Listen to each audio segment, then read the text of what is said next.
Hello viewers, আজকের এপিসোডে আলোচনা করবে নিশিন্দার পাতার উপকারিতা। নিশিন্দার পাতা ফুল, ফল, বীজ, মূল সবই ভেষজ গুণে গুণান্বিত। গরম পানিতে পাতার নির্যাস ক্রনিক ব্যথা, জ্বর, মাথা ব্যথা উপশম করে। এছাড়া সব ধরনের চর্মরোগ, সর্দি, হাঁপানি, ঠান্ডাজনিত রোগে নিশিন্দা বেশ কার্যকর।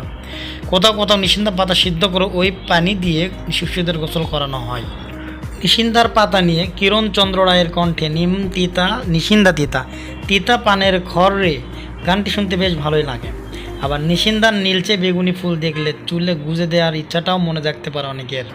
কিন্তু নিশিন্দা খাওয়ার কথা বললে চোখ মুখ মুচকুচকে ফেলবেন অনেকেই।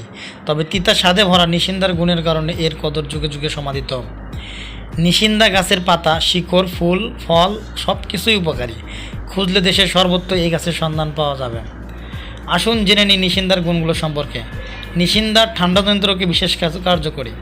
নিশিন্দার পাতা পরজীবীনাশক এবং এটা যক্ষা ও ক্যান্সারের প্রতিরোধক। পা মচকে গেলে বা ফুলে গেলে নিশিন্দার পাতা গরম করে আক্রান্ত স্থানে রেখে কাপড় দিয়ে বেঁধে দিয়ে দিন। 1.5 থেকে 2 ঘন্টা পর পর নতুন করে লাগান। 1 দিনের মধ্যেই আরাম পাবেন।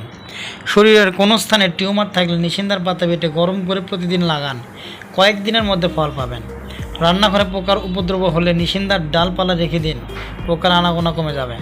নিশিন্দা পাতার চূর্ণ গ্রাম পরিমাণ খেলে গুঁড়া কৃমির উপদ্রব কমে যায়। তবে শিশুদের খাওয়াবেন না, প্রাপ্তবয়স্কদের জন্য এটা প্রযোজ্য হবে। কানের যে কোনো ধরনের ব্যথায় নিশিন্দার পাতা খুব কাজ করে। বাতের ব্যথায় নিশিন্দা কার্যকরী ভূমিকা রাখতে পারে।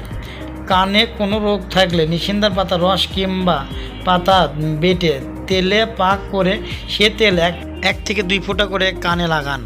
প্রতিদিন কানে লাগালে কানের রোগ সেরে যাবে। আজকের এপিসোডটি এই পর্যন্তই। আগামী এপিসোডটি দেখার জন্য আমাদের চ্যানেলটি সাবস্ক্রাইব, লাইক, কমেন্ট করে আমাদের পাশেই থাকুন। আসসালামু আলাইকুম।